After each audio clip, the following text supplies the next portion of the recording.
The gender part, due to us using a male and a female actor, we made it open to everybody. So, but due to it obviously being a horror / thriller, it was likely to shift towards the male side. Couldn't really do much about that. But when it comes to genre, we really cannot define what it would be, because 2 minutes of introduction, you can't really define what it is. Especially since our approach didn't have any music, so you can't really define it by music either. But there's two routes it could go. This is what we thought about afterwards, after the introduction. There's two different routes, and Josh likes the first one best. Yeah, well, I thought the thriller route would be a great idea, because maybe the camera could be found by a detective, the police and everything, and they could be analysing the camera, trying to find clues to why this killer attacked them, pretty much, and maybe trying to find what actually happened to the victim. At the end there's a phone call as well to the police, which could obviously link into the film as well. But my favourite is the horror. This is just because it would go into supernatural, and this guy, this villain, we've established is sort of psychologically insane because he's religiously insane as well.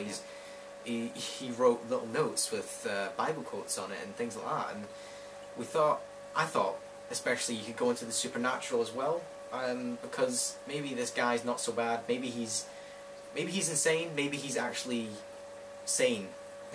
Maybe he's a demon, maybe he's... there's so much more variety, and Thrill is so predictable. There's just so many ways we can just go off cue and everything, true. So we could even put them together, but also, yeah.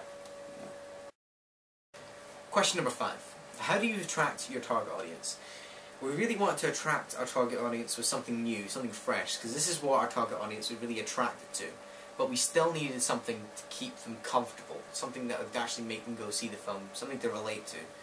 And there's the new and exciting bit is what Josh is going to talk to now. Well, the handheld approach has been used in a few films. To be honest though, we only could think of 2 films we like, but I've only heard of one of them, and that's Cloverfield and the Blair Witch Project, that used the handheld approach, as we said before. And it's really hard to use a handheld approach because you have to get it right or it'll just look a mess, and this is what we tried to use. But when we compared it to the other groups in the media class, they all used fixed position cameras or pan shots using a tripod, which if we didn't use the handheld approach we obviously would use that part, but we thought to be unique and to stand out, we thought we'll have to come up with a great idea of using a handheld approach and see if it would work. Obviously we had doubts and stuff as well. Teachers obviously didn't agree that it would work and everything, but I think because of the handheld approach, I think that's where we'll get most of our audience from. It's quite unique and something quite rare. The comfortableness in our film is brought with our victims, our main characters, and this is because they're a young couple, very much in love and all that. Something that people can relate to, something that's, I mean, almost stereotypical in horror films, something that's nice and comfortable in films that, you know, somebody would want to go see. And they're also roughly about the same age as our group as well. They were 17 at the time, and that's roughly our age group, you know, 18 to 25. They look about 20 though. The villain was also wearing a hoodie, which could obviously, because it's such a modern design and everything, that maybe people can also relate to that as well. I imagine if we were to rework a poster for the film campaign, the trailer campaign, etc., we would definitely incorporate this hoodie into the posters. Question 6 was, what did you learn about technologies from the process of constructing this product? Now, the first one I used was a program called Photoshop, which I used earlier on when we were doing our research and planning. I was looking into posters and stuff and found this great picture of this woodland, which was done by a woman called Nina Bradka, who unfortunately has health issues, so we haven't been in touch with her. lately. And now, when went on the program, I used it to render it, and then I put the title on, then I put starring people on it, who are, well, obviously Adam Victor, Vicky Lockett, and then I put a rating, which is R, so it shows that it's restricted to 18-year-olds, and also who directed it and all that. Another piece of equipment that we were given, technology, was a tripod. And tripods are pretty amazing, really, when it comes to camera work, etc., because it really gives you access to really steady angles, shots, everything. But unfortunately in our piece we didn't really get to use a tripod. But when it comes to our presentations, we had to use them. They were essential, you know, keeping the shot the same every time. And they are really good things to use. Now the camera given to us wasn't very good quality. It was only a 460p. Whereas the camera we're using now is a 720p, although this is still not a HD camera, it's still better quality. And also the other problem with the camera was the mini discs that it used, because once we put it into one of our computers it didn't recognise it, and also we didn't have any programs that would actually transfer the data from the disc to the computer, so we couldn't save it, so it was always on the disc, which is obviously sort of awkward when we're giving it to people.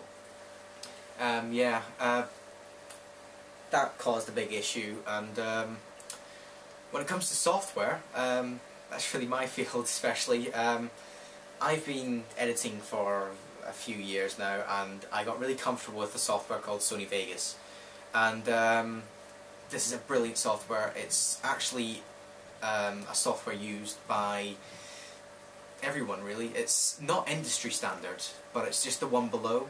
It's still amazing though for home use especially. It's very friendly, it's very easy to use. This was a step up from the school one, was Adobe Premiere. I wasn't comfortable with it. Adobe products don't really work with me. But Sony Vegas allowed me to do multi-layering, synchronizing, you know, getting everything just perfect. You know, even the effects I use, the crackling and everything, that was all generated through Sony Vegas, and it is brilliant. It's a brilliant product. You really pulled it together. When it comes to the sound editing, I had help from my brother, who's who's training to become a music technician now, and he gave me a great free software called Reaper, which has a lot of free plugins and allowed a lot of the effects to be used just so easily, and all the screeching, all the cool sounds, everything in our video was just from that. This is the last question. This is question 7. Looking back at your preliminary task, what do you feel that you have learnt in progression from the prelim to the full product? Well, in our prelim task we actually used a tripod, which of course we didn't use in the film. So when we did the prelim task we were given rules and regulations, sort of like the 180-degree rule, which obviously if you get that wrong it sort of looks obvious and you can't do it. But because ours was a handheld approach, and because it was so progressing all the way through, that we didn't really have any continuity errors, and because we cut it at the right bits it didn't seem to have any problems. You could say that from our prelim we learned almost the way to film. I mean, we didn't do it, you know, head first. We took it slowly. We took it bit by bit. We didn't go as head first as we did during our prelim, and that really did pay for us during prelim, because we ended up having to film over 2 days, which is quite annoying. Whereas this one, full product, we did it in 1 day. Another progression we had was choice of music, where we had to choose from. We had a variety of music to choose from, but obviously this is all copyrighted, so we had to go for some non-copyrighted music. So that's 9 Inch Nails and the song 9999. And but the thing was, we had to edit it into the into the film itself, which obviously is Drew's area.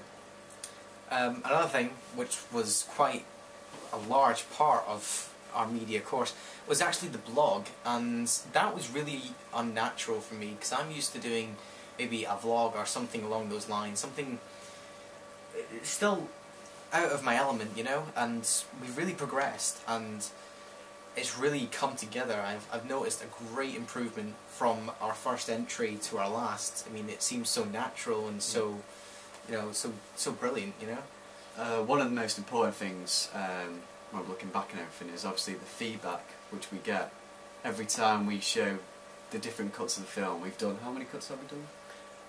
At least 5 or 6. At least 5 or 6 cuts, and obviously we always go to the teachers, go to the other media students, asking them, what do you think of this? Do you like this? Do you like that? So we always have different feedback to keep it ongoing. So when you actually look at our first piece and look at our last piece of a final cut, the vast difference in it, and I think it's great. Yeah, I mean, it was kind of annoying some parts where they'd be like, you know what, I don't like those 5 seconds. No, yeah, obviously everyone was like, the attention to detail everybody liked. Yeah. Especially when the video takes at least 6 hours to render. The other thing was the title sequence that we used, the technology for that. I mean, obviously, we came up with the idea, or Drew came up with the idea of a face flashing above the title sequence, what made people be like, oh wow, what was that? You know, so people were on edge seeing what would actually happen through the film. So that was very good feedback we had from that. It was really interesting to see the progression in our film because there were certain bits we were like, you know what, that crosses a boundary we didn't like. You know, that's something we don't want, so we're taking it away. But I mean, there was one particular scene which a teacher loved to take away, but another teacher wanted to keep it, which was the fox scene. Quite famous in our media group, actually. But we can't please everyone, because in the end it's our coursework, and we have to do what's right for us as well as the audience. Lastly is the conclusion. Over the process of this, we've always learned everything about it, all the rules, regulations about filming and all this, but although we were in groups, we were all split up into several groups, we honestly think that probably the most important thing about it is feedback to each other's films. I mean, when we're always into the room, everyone's like, oh, what have you done to yours? What have you done to yours? Have a look at this. I mean, everyone is always interested into what you have. And then it also influences them to, you know, create it or copy it as well. It was a brilliant, most amazing piece of coursework I've actually had, because it was so interactive with all the other group, all the teachers, you know. Teachers especially, they were brilliant at picking things apart, because they just know what to look for, and things that we didn't see. We thought things were good from the first cut, and then they were like, you know, I don't like that, that's gone over the time limit, it's gone too under the time limit. So we definitely had so much input, you know, and next year's coursework I'm looking forward to now. The other thing was the time issue we had with our film. I mean, the last one, well, the first one we did was 2 minutes 30. Yeah. And we were like, God, what can we cut from it? And through the process, we've been slowly cutting away parts, and then eventually we got underneath the time limit, which is a great group effort here, because we always had to, you know, sacrifice bits that couldn't make it. We really didn't want to sacrifice anything, but Miss Burkle said something very specific. You know, every director has to be ready to cut their favourite scene. Yeah, so... And we did. A lot. Yeah. Definitely a very good building experience. Yeah.